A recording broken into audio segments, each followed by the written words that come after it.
안녕하세요. H성형외과 백정환입니다. 오늘 설명드릴 내용은 하악 외소증 환자에서 양악수술 시행 후 턱끝 전진이 하악이 외소한 모습이 개선이 되지 않고 길이만 약간 증가하고 또 하악 체부에 약간의 함몰이 관찰되는 환자의 모습을 통해서 어떤 식으로 수술이 되어야 하며 양악수술이 하악 외소증에서 어떠한 제한점을 가지고 있는지를 설명드리려고 합니다. 먼저 정면에서 보시면 양악 수술 시에 삽입된 이러한 니은자 플레이트가 관찰이 되고요. 턱끝은 4구와 2구 플레이트가 사용이 돼서 전진이 이루어진 모습을 볼 수 있습니다. 또 측면에서 보시면 양악 수술 후에 하악의 고정을 위해서 삽입된 플레이트와 또 이 양악 피질골과 안쪽 뼈를 고정하기 위해서 삽입된 이 레그 스크류가 관찰이 됩니다. 이 환자의 측면을 보시면 조금 특징적인 모습이 관찰이 되는데요. 제가 일전에 말씀드린 바와 같이 하악 외소증은 이 콘다일 하이트라고 해서 이 길이가 상당히 짧은 모습을 관찰할 수 있고 하악각은 약간 후방으로 가는 경향이 있고 여기에 함몰이 이렇게 있는 경우가 많다고 말씀을 드렸는데 양악 수술 후에 이렇게 하악각은 약간 절제가 돼서 하악각이 이렇게 있는 듯이 보이지만 실제로는 여기는 좀 함몰로 나타나게 되고요. 또 하나는 이렇게 전진이 되지만 실제 전진되는 양보다는 약간 로테이션이 일어나면서 길이만 약간 드러나는 양상이 길이만 길어진 양상이 나타나고요. 또 이 부위에 연부 조직에서 약간의 함몰이 관찰돼서 전진이 좀 효과적으로 이루어지지 않는 그런 단점이 관찰이 됩니다. 약간 이렇게 고개를 숙여서 보면 턱끝은 전진이 어느 정도 조금은 돼서 이렇게 전진된 모양이 나타나지만 이 부위는 오히려 함몰이 이런 식으로 오목하게 있고 또 이 환자의 경우는 약간 특징적으로 좀 삐뚤게 된 모양이 있는데요. 환자의 경우는 약간의 비대칭도 있습니다. 이렇게 두개골을 중심으로 조금 보게 되면요. 제가 정렬을 정확하게 해놓았음에도 불구하고 두개골 뒤쪽이 약간 이쪽이 뒤로 가 있고요. 또 이쪽은 약간 앞으로 튀어나온 양상이 관찰이 됩니다. 하악각 끝도 콘다일 위치도 양측에서 약간은 차이가 관찰이 됩니다. 이쪽이 조금 더 앞으로 나와 있고 이쪽 하악 과두는 약간 뒤에 위치한 이런 양상을 보이게 됩니다. 이건 안면 비대칭 때문에 생긴 현상이고요. 이 환자의 경우에 조금 고개를 숙인 채로 실제 연부 조직의 모습을 좀 보면요.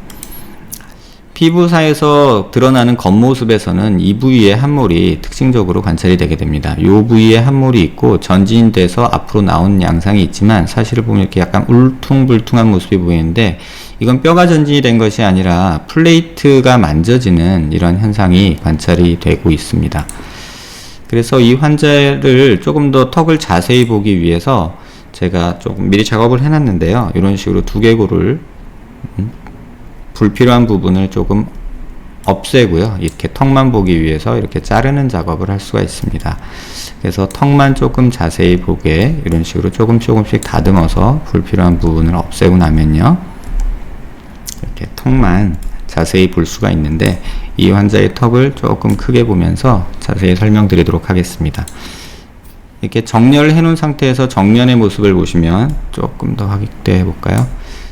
이렇게 삽입된 플레이트가 정확하게 관찰이 되고 이 옆면에서 측면에서 보시면 조금 더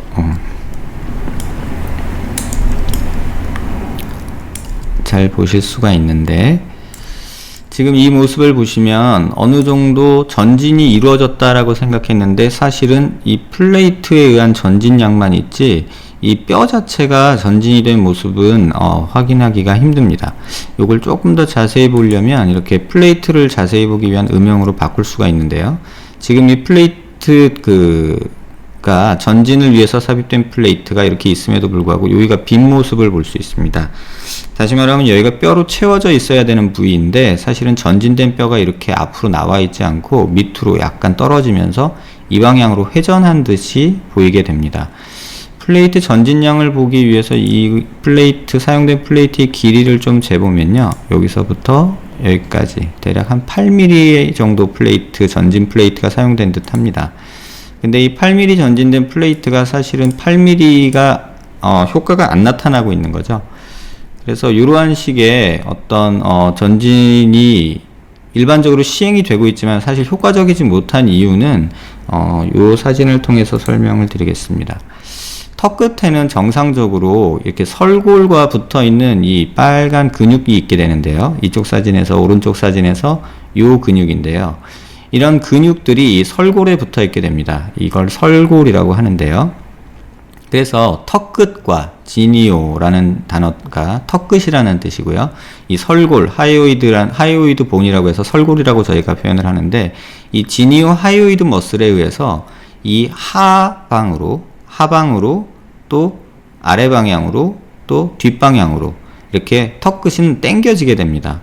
그런데 이게 절골이 돼서 앞으로 전진술을 시행하게 되면 전진되는 방향은 이 방향인데요.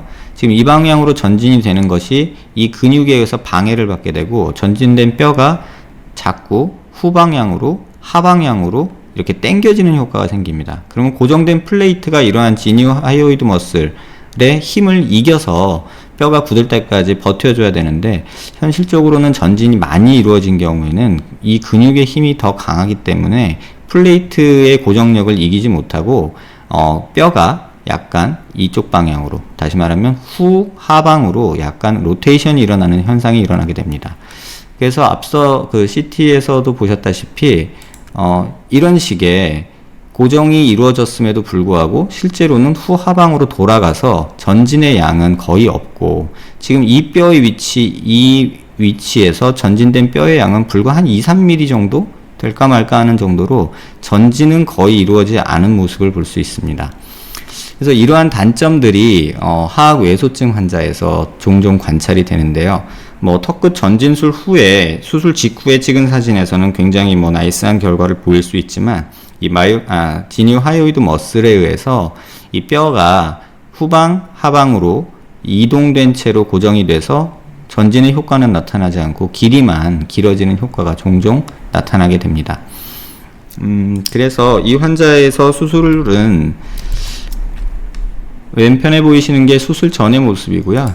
제가 이제 재건 수술을 하면서 재건을 놨던 모습을 우측편에서 보실 수 있습니다. 그래서 양측 사진을 조금 비교하면서 설명드릴 텐데요.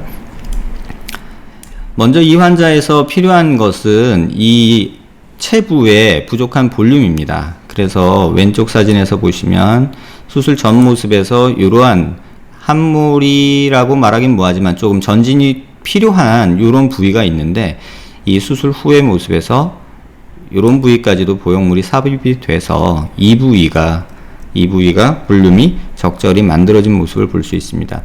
그러니까 너브가 나오는 바로 밑부분인데, 사실 여기는 지금 이렇게 비어 있지만 수술 후에는 이렇게 매끈하게 이렇게 볼륨이 만들어진 모습을 볼 수 있습니다. 그 다음은 측면 전진 모습인데요. 측면의 모습을 좀 보시면 수술 전에는 전진량이 플레이트에 의해서 전진이 만들어진 것밖에 없었는데, 수술할 때 보형물을 앞으로 전진을 시켜서 지금 뼈 길이는 거의 늘어나지 않고 이만큼을 전진을 시켜서 수술 후에 보형물로 이쪽을 감싸주는 내용이고요. 하악각은 환자분이 많이 만들기를 원치 않으셔서 일정 부분 한 3-4mm 정도만 만들어준 모습입니다. 이 환자의 수술에서 가장 중요했던 부분이 사실 이 부분과 전진의 양을 만들어주는 부분이었는데요. 이 부분은 사실은 보형물이 이렇게 뒤까지 이렇게 큼지막하게 들어가기가 솔직히 쉽지 않거든요. 일반 실리콘 보형물로는 힘들고, 또 양악 수술이나 어떤 절골을 통한 전진술로는 이쪽 부분은 뼈가 없기 때문에, 작기 때문에 어떻게 수술할 수 없는 부위였습니다. 지금 이렇게 보시면 지금 수술 후의 모습에서 이쪽에 볼륨이 이런 식으로 넉넉하게 만들어진 모습을 볼 수 있습니다. 정면 사진에서 다시 한번 말씀을 드리면, 반대쪽 측면에서도 마찬가지 똑같은 결과를 보일 수 있는데요. 이런 플레이트가 삽입돼서 고정을 이렇게 단단하게 했음에도 불구하고 지니오 하이오이드 머슬에 의해서 당겨지는 풀링 효과가 굉장히 크기 때문에, 이런 환자들에 있어서, 하악 외소증에 있어서 턱끝 전진술은 어느 정도는 제한이 있는 것 아닌가라는 생각이 듭니다. 욕심껏 많이 8mm 정도 전진을 시키고 싶었지만 실제 수술 결과에서는 그렇지 못한 모습을 보이고 있고요. 반대측에서 보시더라도 똑같이 전진은 안 돼 있고 이 체부와 하악각 부위의 부족한 모습만 관찰이 됩니다. 그래서 하악각을 조금 만들어 줬고요. 그 다음에 최부 이쪽 부분도 마찬가지로 볼륨을 좀 줘서 이렇게 오목하게 또는 울퉁불퉁하게 있는 이런 부위가 이렇게 매끈하게 재건이 된 모습입니다.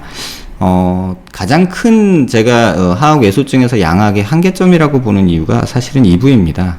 이 부위가 양악 수술을 한 모든 환자분에서 가장 뼈가 부족한 부위인데요. 이 부분이 하악각 절제가 이루어지지 않으면 하악각이 있고 여기에 오목한 모습이 나타나게 됩니다.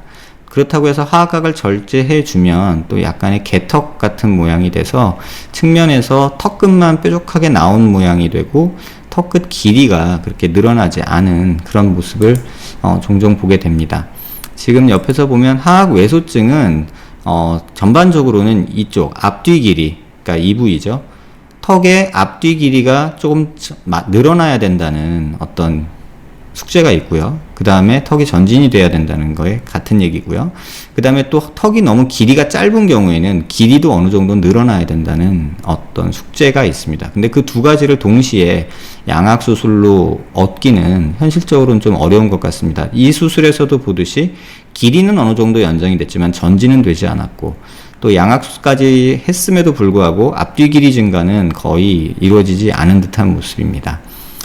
그래서 하악 외소증 환자에 있어서 뭐 양악 수술이나 삼악 수술이 뭐 틀린 수술은 아닙니다. 하지만 어느 정도는 대안이 될 수 있는 수술이 이런 보형물을 통한 전진술 또는 이런 볼륨을 채워주는 수술이 그런 수술에 어떤 보완할 수 있는 대안이 될 수 있지 않을까 이런 생각을 합니다.